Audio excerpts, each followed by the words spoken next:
calendar up to paragraph 51. The sign on the wall seemed to quaver under a film of sliding warm water.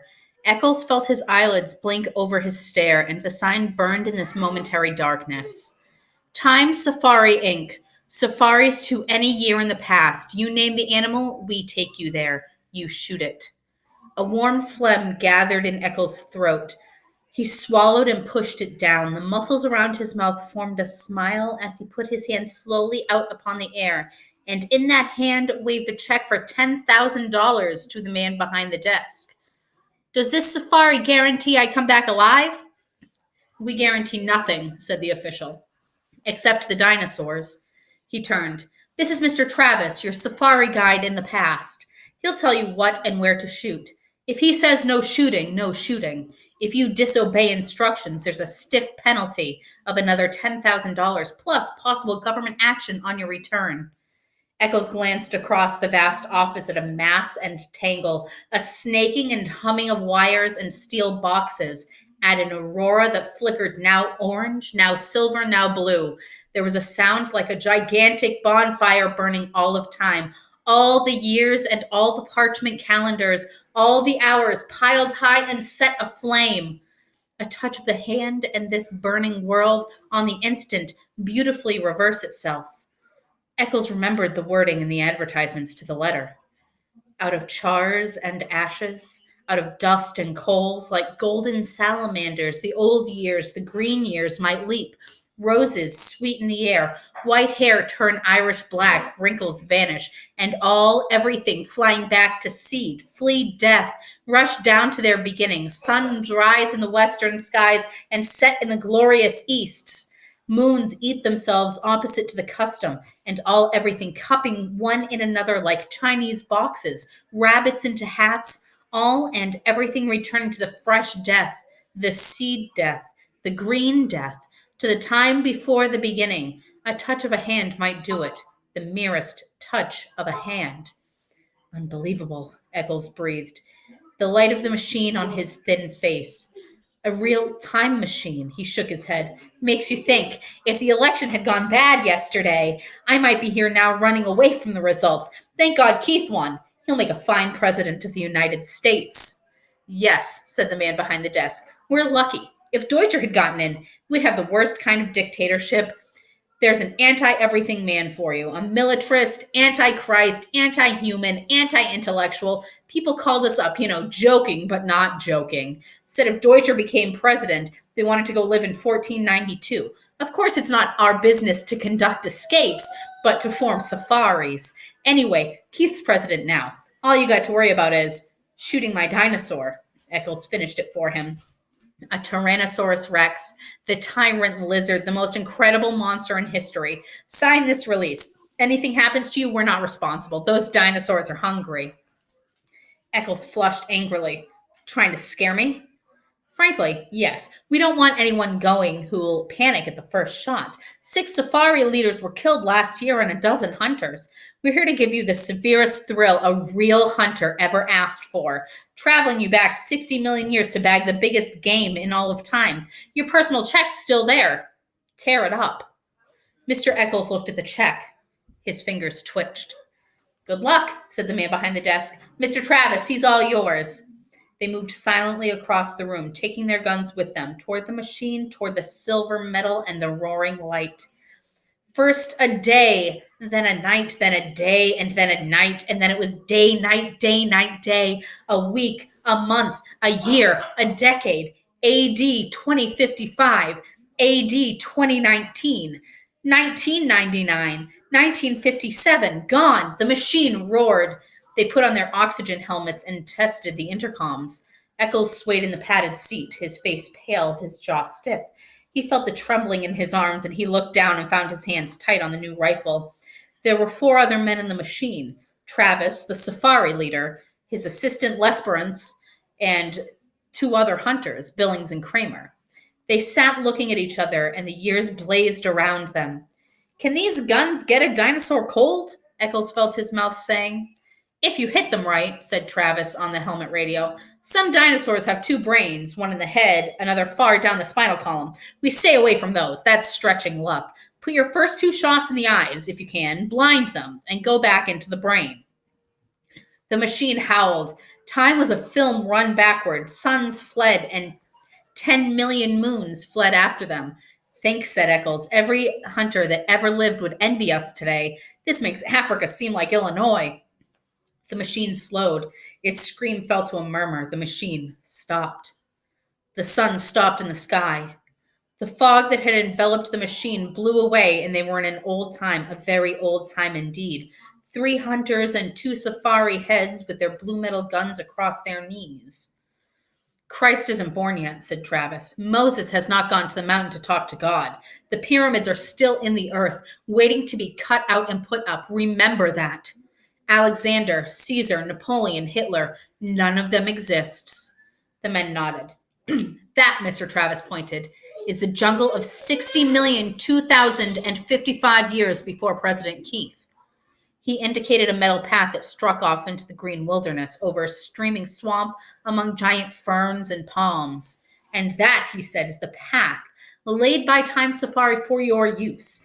It floats 6 inches above the earth, doesn't touch so much as one grass blade, flower, or tree. It's an anti-gravity metal. Its purpose is to keep you from touching this world of the past in any way. Stay on the path.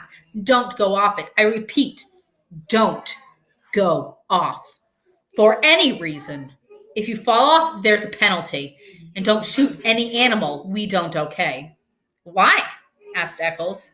They sat in the ancient wilderness. Far birds' cries blew on a wind, and the smell of tar and an old salt sea, moist grasses and flowers the color of blood. We don't want to change the future. We don't belong here in the past. The government doesn't like us here. We have to pay a big graft to keep our franchise. A time machine is finicky business. Not knowing it, we might kill an important animal, a small bird, a roach, a flower even, thus destroying an important link in a growing species.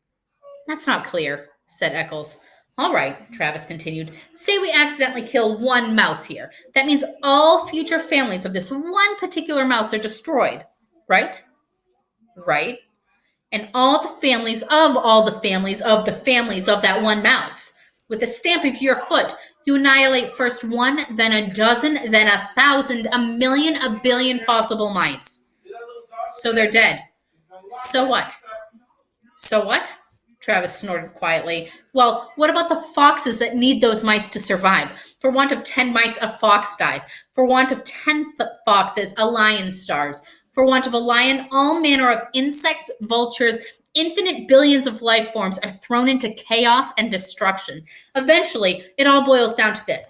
59 million years later, a caveman, one of a dozen in the entire world, goes hunting wild boar or a saber-toothed tiger for food. But you, friend, have stepped on all the tigers in that region by stepping on one single mouse. So the caveman starves. And the caveman, please note, is not just any expendable man. No, he is an entire future nation. From his loins would have sprung 10 sons.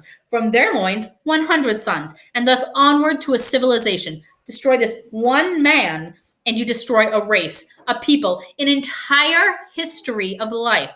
It is comparable to slaying some of Adam's grandchildren. The stomp of your foot on one mouse could start an earthquake, the effects of which could shake our earth and destinies down through time to their very foundations. With the death of that one caveman, 1 billion others yet unborn are throttled in the womb. Perhaps Rome never rises on the 7 hills. Perhaps Europe is forever a dark forest. Only Asia waxes healthy and teeming. Step on a mouse and you crush the pyramids.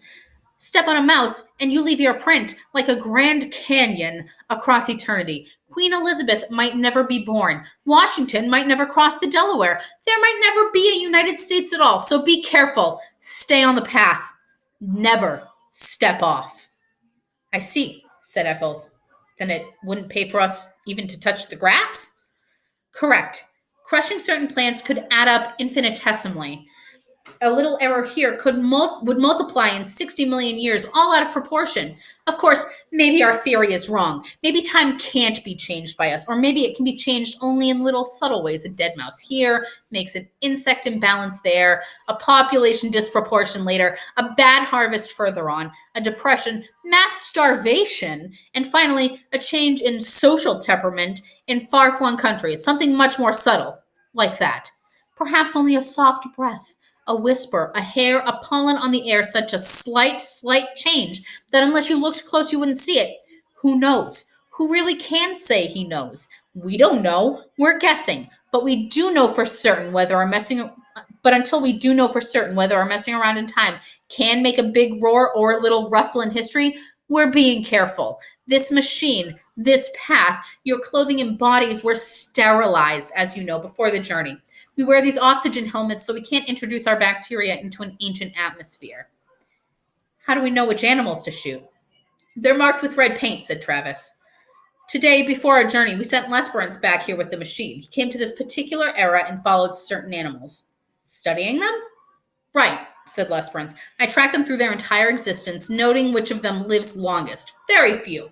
How many times they mate?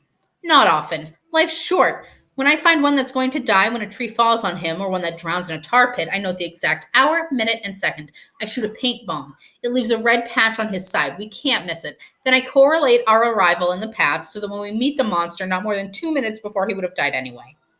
This way, we only kill animals with no future that are never going to mate again. You see how careful we are? But if you came back this morning in time, said Eccles eagerly, you must have bumped into us. Our safari, how did it turn out? Was it successful? Did all of us get through? Alive? Travis and Lesperance gave each other a look. That'd be a paradox, said the latter. Time doesn't permit that sort of mess, a man meeting himself. When such occasions threaten, time steps aside like an airplane hitting an air pocket. You felt the machine jump just before we stopped? That was us passing ourselves on the way back to the future. We saw nothing. There's no way of telling if this expedition was a success if we got our monster or whether all of us, meaning you, Mr. Eccles, got out alive. Eccles smiled palely. Cut that, said Travis sharply. Everyone on his feet. They were ready to leave the machine. Stop here. If you're going to answer the questions for number 1, answer it now, and we will continue in the next video.